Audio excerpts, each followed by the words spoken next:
আমার মানাবে? হ্যাঁ, খুব ভালো মানাবে।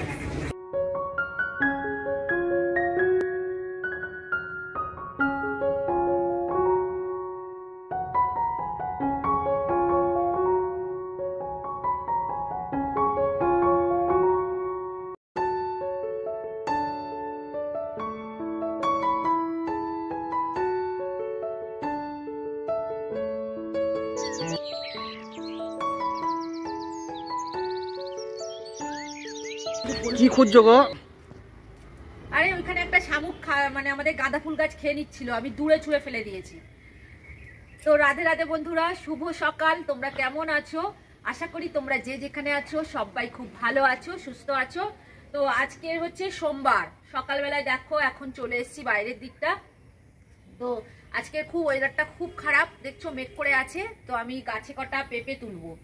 এখন সকাল 7টা মতো বাজে। এখন থেকেই তোমাদেরকে সাথে নিয়েই নতুন আরো একটি ব্লগ আমি শুরু করছি। সাথে থাকো, আশা করি আজকের ব্লগ তোমাদের খুব ভালো লাগবে। তো চলো, এখন আমি পেঁপে পারবো, কিছুটা লঙ্কা তুলবো। তো এখন বর্মশাই আছে, আমাকে একটু হেল্প করছে। তো চলে এসো, আজকে পেঁপে গাছটা তোমাদেরকে আবারও দেখাবো। কতটা জল উঠে গেছে, কি করে বাঁচাবো সেটাই বুঝতে পারছি না। দেখো পাশে কতটা জল দাঁড়িয়ে গেছে, দেখছো এই জমিতে কতটা জল দাঁড়িয়ে গেছে। কটা পেঁপে পারবো, কটা কারি পাতা নেবো। বড় বড় নেই বলো? বড় নেবে নাকি ছোট নেবে? দেখেছো এইটুকুনি গাছে পেঁপে হয়েছে। পেঁপে এই যে একটা নিয়ে নিলাম, এখান থেকে নিয়ে নিচ্ছি। এই যে দুটো, তিনটে, এটা নিয়ে নিচ্ছি। এইটা ছোট গাছ আছে একটা। 4টে পেঁপে পেরে নিয়েছি, 4টে পেঁপে। এবারে একটু কারি পাতা নিয়ে নিই।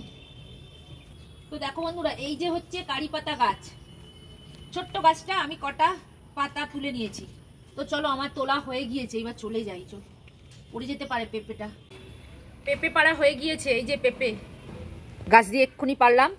আর এই যে কারি পাতা, কারি পাতা এটা ডালে খাওয়া যায়, সুজিতে খাওয়া যায়, চিড়ে ভাজা করে খাওয়া যায়। তো চলো, আমাদের গাছ হয়েছে, তো এবার চলে যাবো। গাছটাতে লঙ্কা পুরো ভরে গেছে, দেখেছো?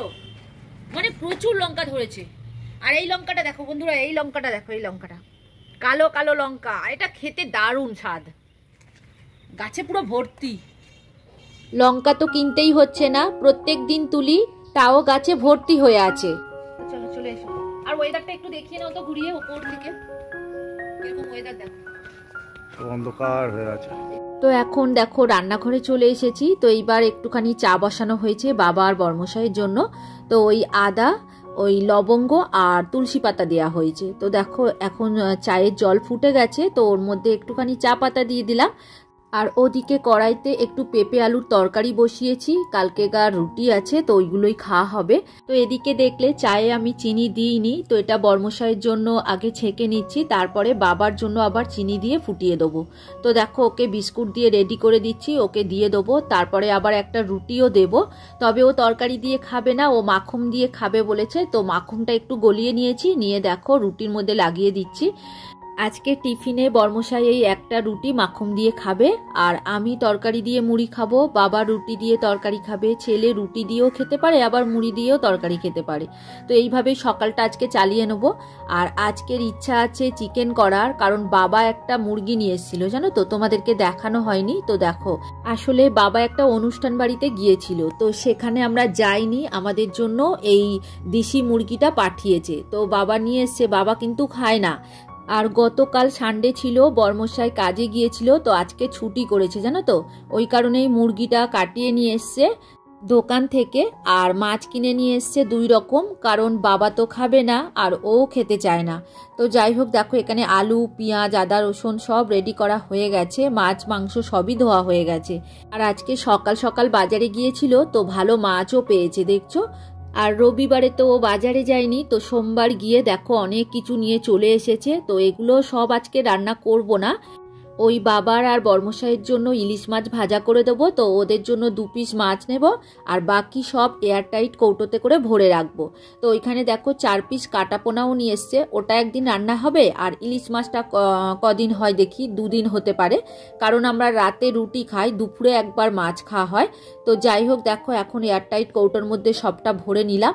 তো ওখানে একটা মাছ নিয়েছি তোমরা দেখছো, আবারও একটা মাছ নেব, কারণ বর্মশাই খাবে না বলেছে, চিকেন হয়তো অল্প একটু খাবে। তো যাই হোক ওদের দুজনার জন্য 2 পিস মাছ নিয়ে ভাজবো আর আমাদের জন্য চিকেন করব।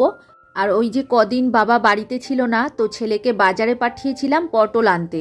তো ছেলে বাজারে গিয়ে নিজের জন্য একটা ক্যাপসিকাম নিয়ে এসছে। আমাদের বাড়িতে ক্যাপসিকাম খেতে কেউ পছন্দ করে না, ওই জন্য আমি এটা তরকারিতে দেব না, আলাদা করে ভেজে রাখবো, শেষের দিকে দেব।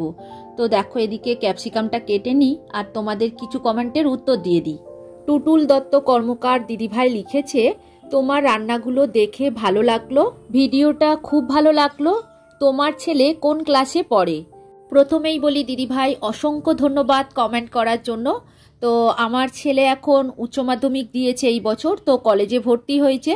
তো যাই হোক তুমি সুস্থ থেকো, ভালো থেকো আর এইভাবেই আমার পাশে থেকো। এদিকে দেখো রান্না শুরু করে দিয়েছি, তো মশলা ভাজা আমার হয়ে গেছে চিকেনের জন্য। তো এইবার চিকেনগুলো দিয়ে দিচ্ছি। তো ওদিকে আলু ভাজাও হয়ে গেছে। আর আজকে দেশি মুরগি রান্না করব বলে একটু আগে থেকেই দিয়ে দিলাম, ভালো করে কষাতে হবে জানো তো, কারণ দেশি মুরগি একটু শক্ত হয়, মানে মাংসটা রান্না করতে অনেকটা সময় লাগে। আর আজকের অনেকটা দেরিও হয়ে গেছে। আর বর্মশাই তো আজকের অফিসে যাবে না, ও অফিসে বলে দিয়েছে, যেহেতু ওই সানডে গিয়েছিল তো ওই কারণে মন্ডেটা ছুটি করেছে।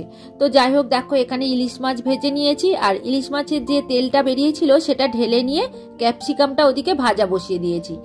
আর চিকেনের সাথে যদি ক্যাপসিকামটা কষায় না, ক্যাপসিকামটা গলে যায়, ওই কারণে আমি ভেজে রেখে দিই, শেষের দিকে দিই। তো এদিকে দেখছো মাংস কষা হচ্ছে, ওদিকে ক্যাপসিকাম ভাজা হচ্ছে, আলু ভাজা হয়ে গেছে।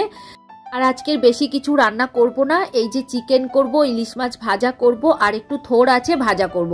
তো যাই হোক দেখো মাংসর মধ্যে এখন আমি ফ্যাটানো টক দই দিয়ে দিচ্ছি, কারণ আজকে তো দেশি মুরগি রান্না করছি, ওই কারণে তাড়াতাড়ি সিদ্ধ হওয়ার জন্য একটু ফ্যাটানো টক দই দিয়ে দিলাম।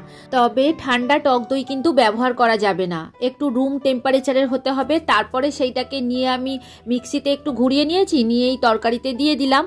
আর এদিকে চিনি দেবো একটু মাংসর তরকারিতে, তাহলে কি হবে, স্বাদও হবে আর রংটাও ভালো হবে। তো দেখো চিনির কৌটোতে চিনি তো শেষ হয়ে গেছে, কারণ কি বলতো বর্ষাকাল তো চিনিটা বেশি ঢালা হয় না, তো অল্প একটু একটু করে ঢালা হয় আর ব্যবহার করা হয়। তো যাই হোক চিনি ঢালা হয়ে গেছে, বাকিটা আমি রেখে দিলাম। এইবার তরকারিতে একটুখানি চিনি দেব। তবে কষার সময় মানে মশলা কষানোর সময় তেলের উপরে যদি দেওয়া হয় কালারটা খুব ভালো আসে। তবে আজকের চিকেনের কালারটা আমার যথেষ্ট ভালো হয়েছে। তো জানি না অনেকক্ষণ ধরে কষেছি তো ওই কারণে মনে হয় ভালো হয়েছে। আর দেশি মুরগি দেখো এমনিতেই স্বাদও ভালো হয়, এর রঙও ভালো হয়, মানে সব দিক দিয়ে ভালো, আর খেলে কোনো অপকারও হয় না। এই যে আমরা পোলট্রির মুরগিগুলো খাই খুব কিন্তু ক্ষতিকর, তাও আমরা খাই। আসলে দেশি মুরগি আমাদের এখানে পাওয়া যায় না, তো অনেকটা দূরের বাজারে গেলে পাওয়া যায়, তো আমাদের আনেও না, ওই কারণে তাড়াহুড়ো করে কাছের বাজার থেকে বাজার করে নেয়। তো এটা বাবা নিয়ে এসছে, তো দেখো সবাই মিলে আজকের খাবো। তো এনারা কিন্তু রাতে খাবে, মানে বর্মশাই আজকে দুপুরবেলা অল্প একটু খাবে, এখন মাছ ভাজা দিয়ে ভাত খাচ্ছে। আর ওদিকে দেখছো আমার ছেলে খালি গায়ে আছে বলে ক্যামেরাতে তো আসছে না, আর এমনিতেই ও আসে না। এখন ওই যে পেঁপে সিদ্ধ দিয়েছিলাম সেই পেঁপে সিদ্ধটা হাতে করে তুলে নিয়ে খেয়ে নিল। আর এদিকে বাবার একটু ভিডিও শুট নিচ্ছি, আর ও খাবে বলে খুব ব্যস্ত হয়ে গেছে। আর এমনিতেই চিকেন খেতে খুব ভালোবাসে। ভাত অনেকক্ষণ আগেই বেড়ে দিয়েছি, ও আসছিল না, তো তখন বাবা আর বর্মশাইকে দিয়ে দিয়েছি। দেখো ওনারা খেতে বসে গেছে, এখন ইলিশ মাছের তেল দিয়ে মাছ ভাজা দিয়ে ভাত খাচ্ছে। তো এরপরেই আর থোড় ভাজা আগে খাওয়া হয়ে গেছে, এরপরে অল্প একটু মাংস দিয়ে বর্মশাই খাবে, তবে বাবা কিন্তু খাবে না। এখন সন্ধে হয়ে গেছে, আমরা মার্কেটে এসছি, তো আজকে কিছু মার্কেটিং করব। আর বর্মশাই তো ছুটি পায় না, সপ্তাহে একদিন ছুটি পায়, সেই দিনকে তেল ভরতে যায়। তো এই সানডেতে যেতে পারিনি, তাই আজকে সোমবার ছুটি করেছে, তো রাতে দেখো তেল ভরতে চলে গিয়েছিলাম। এখন আমরা বাজাজ কলকাতায় চলে এসছি, তো কিছু কেনাকাটি করব। তো চলো। গেঞ্জি কিনতে চলে গেছে, ছেলে একটা রেড কালারের স্পাইডারম্যানের গেঞ্জি নেবে, তো সেটাই দেখছে, পাচ্ছে না সাইজে। তো ওর যে সাইজটা দরকার সেটাই উঠে গেছে জানো তো। তো চারিদিকে খুঁজে আর পেলো না, একটা মানে স্টাফকে ডেকে নিয়ে এসছে, সেও দেখছে, সেও পাচ্ছে না। তো এই মার্কেটটার মধ্যে জামা কাপড়ের সাথে সাথে অনেক কিছুই আছে, দেখছো এখানে বোতল আছে, তারপরে রান্নার অনেক কিছু জিনিস আছে, পেন্সিল বক্স, অনেক কিছুই আছে। তো বর্মশাই একটা বোতল দেখছিল, তো মুখটা বড় বলে আর নিল না। আমার মানাবে? হ্যাঁ, খুব ভালো বানাবো, চলে এসো। ওদিকে তো গেঞ্জি হলো না, এইবার আমরা ট্যাক্সুট দেখছিলাম। তো দেখো এদিকে যে কালারটা পছন্দ হচ্ছে সেই কালারটা সাইজটাই নেই। তো ওদিকে আরও একটা দাদা ভাইকে আমরা বললাম, তো উনিও আবার কিছুটা খুঁজলো, তাতেও পেলাম না। তো সব শেষে দেখো আমি এই কালারটা দেখছি, আর ওর সাইজে হয়েও যাবে। তো একটু বড় সাইজ লাগে আর কি ওর। ঠিক আছে, খোলো খোলো, দরজাটা খোলো। ঠিক আছে ঠিক আছে, এটাই নিল, ভালো লাগছে। তো বর্মশাই ওদিকে একটা গেঞ্জি নিয়েছে, আর কিছুই নেওয়া হয়নি, আমরা চলে এসেছি। এইবার দেখো শিলেদার্সে চলে এসেছি। তো চলো এইবার কি নেব তোমাদেরকে দেখাবো। তবে অ্যাকচুয়ালি ছেলের জন্যই কিনতে এসেছি একটা শু, তো ওর জন্য শু নেব, আর একটা বাড়িতে পরার, মানে এখন তো বর্ষাকাল, তো তার জন্য একটা জুতো নেওয়া হবে। আর এখন তো 9টা বেজে গেছে, ওই কারণে দোকান ফাঁকাও হয়ে গেছে। আর আমরা বাড়িতে সবাই যে জুতো পরি সব কিন্তু এই দোকানেরই জুতো। তবে বর্মশাই মাঝে মাঝে বাইরে থেকে কিনে আনে, মানে ও কাজে যায় যখন, ওর জন্য পছন্দ করে কিনে আনে। তবে আমি, বাবা আর ছেলে এই দোকানের জুতোই পরি। তো যাই হোক, দেখো এদিকে জুতো তো পছন্দ হয়ে গেছে, একটু পরে ও হেঁটে চলে দেখছে আর কি পায়ে লাগবে কিনা। তো এদিকে আরও একটা বর্ষার জুতোও নিয়ে নিল। তো চলো এইবার বাড়ি চলে যাব, মার্কেটিং তো করা হয়ে গেছে, এইবার রাতের খাবার করে নেব। তো চলো বন্ধুরা, আজকের ভিডিও আর বড় করব না, এখানেই শেষ করব। তোমরা সবাই খুব ভালো থেকো, আর ভিডিওটা কেমন লাগলো কমেন্ট করে অবশ্যই জানিও। আর নতুন বন্ধু হয়ে থাকলে চ্যানেলটিকে সাবস্ক্রাইব করে দিও। আজকের মতো এখানেই রাখছি, এবার দেখা হবে পরের ভিডিওতে। Good night.